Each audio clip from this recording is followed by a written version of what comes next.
Channel unknown.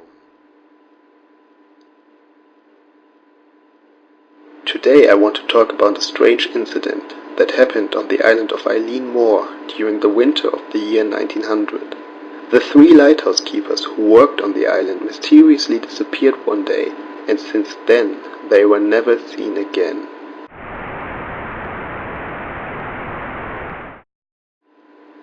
Eilean Mor is the largest of the Flannan Isles, a small archipelago northwest of the Scottish island of Lewis. Eilean Mor is about 18 hectares large, which is about 44.5 acres. For comparison, Liberty Island, the island where the Statue of Liberty is located on, is about 6 hectares or 15 acres large. Eilean Mor is surrounded by high rock cliffs, and the highest point of the small island is about 88 meters or 289 feet above sea level. Its name got the archipelago from the holy Saint Flannan, who was an Irish abbot during the 7th century.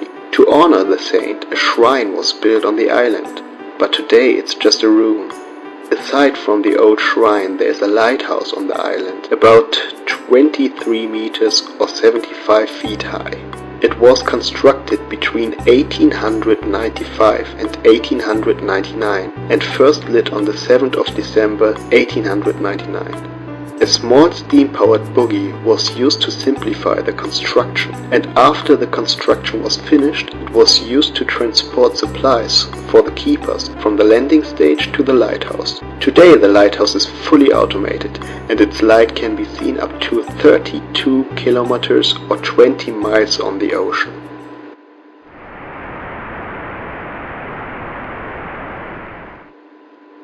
The story about the disappearance of the keepers begins in the night of the 16th of December in the year 1900.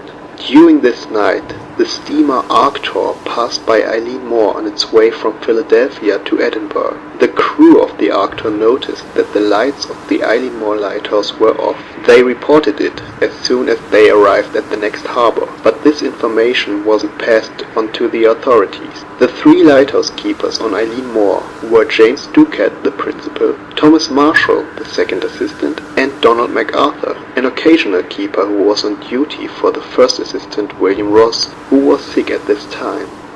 On the 26th of December, Captain Harvey and Joseph Moore arrived on the island via the vessel Hesperus. They should deliver new supplies to them, and Moore relieved one of the 3 keepers on the island. But when the Hesperus arrived, the crew wasn't greeted as always. In fact, no one came to the landing stage to welcome them. Harvey and Moore thought that maybe the keepers didn't notice the arrival of the ship, so Harvey blew the ship's horn repeatedly. As there wasn't a reaction, the crew shot a flare signal in the air, but still no answer. After those failed attempts to contact the keepers, the captain decided to send Moore together with some crew members to the island to check if everything was alright.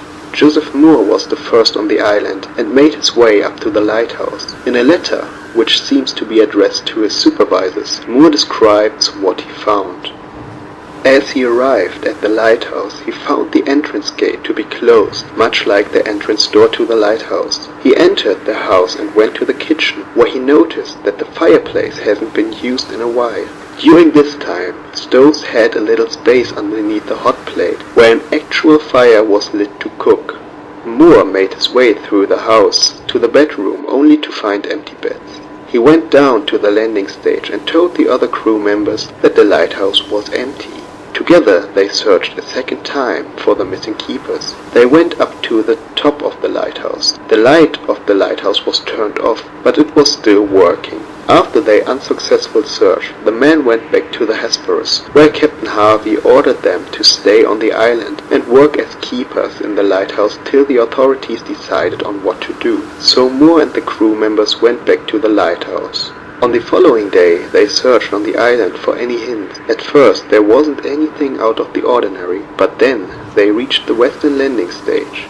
What they discovered was described by Robert Murhead. He was a superintendent and visited Eileen Moore on Saturday, the 29th of December, to investigate the case of the disappearance of the three keepers. He inspected a platform on the western landing stage. On the platform is some sort of crane which was used to transport supplies from the ship onto the island. This platform was located about 21 meters or 70 feet above the sea level. While the crane itself was in a good condition, the iron railing that surrounds the platform and the steep path leading to said platform were twisted and broken. They have also found pieces of ropes in some cracks on the cliffs near the platform. Those ropes were originally secured in a wooden box that should have been next to a rock on the top of the cliffs about 34 meters or 110 feet above sea level. However, the wooden box could not be located. Furthermore, they found a heavy rock right next to the path leading to the platform. This rock was originally located a bit higher up on the island. Murhead said that the rock probably has a weight of 20 hundredweight, which is an old unit of measurement, so the rock weighs about 1016 kilogram or 2240 pound, as much as a small car. Murhead also found out that a lifebuoy was missing. It should have been fixed on the iron railing. He also pointed out that the lifebuoy wasn't removed by a human, since the ropes that secured it have been torn apart by brute force and were not cut with a knife or something like that. The last strange thing is that two of the oilskins, which the keepers would wear during rainy weather, were actually missing. They only found the oilskin of MacArthur hanging in the lighthouse.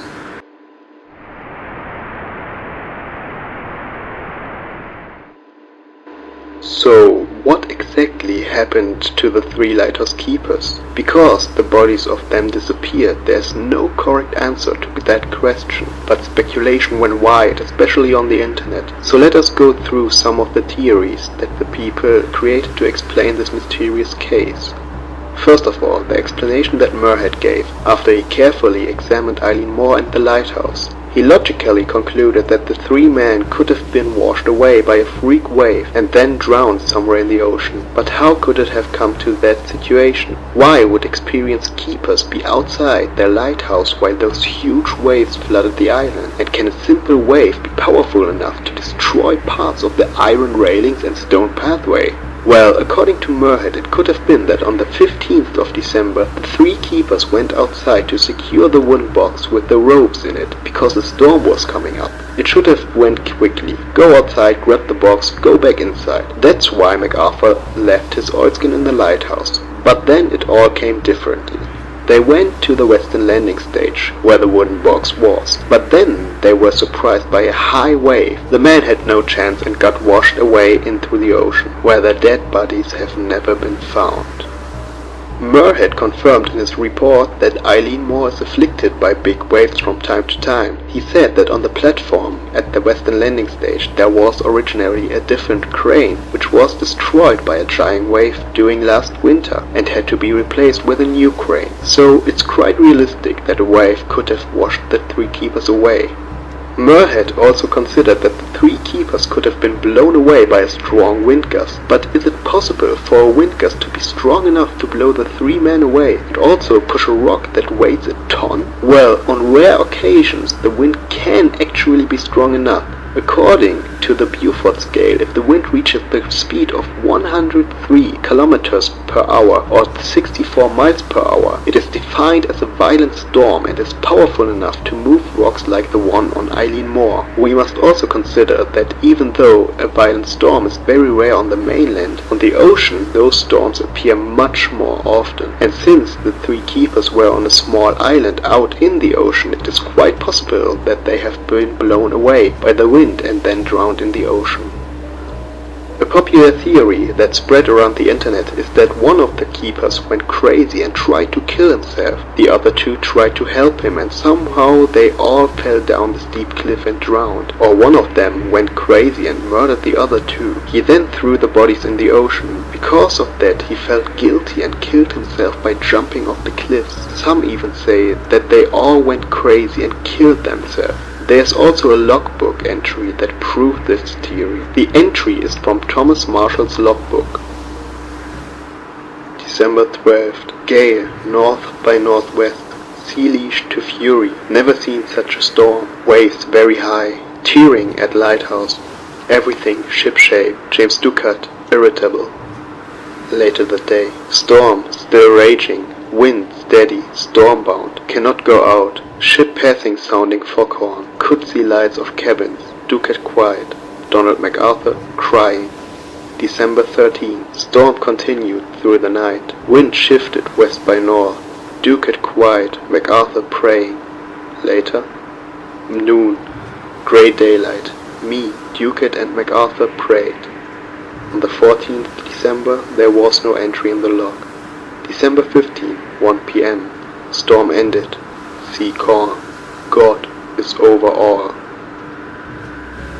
However, the authenticity of this entry is very controversial. There is no confirmation from the official side that the entry even exists, and the things Marshall wrote in his entry don't really belong into the logbook of the lighthouse keeper. I also think that I have read that the entry first appeared in an American newspaper article, but I couldn't find the link to the website where I read it, so sorry about that. But even if the entry is fake, let us just assume it's real. Why did the three keepers act so strange, so crazy?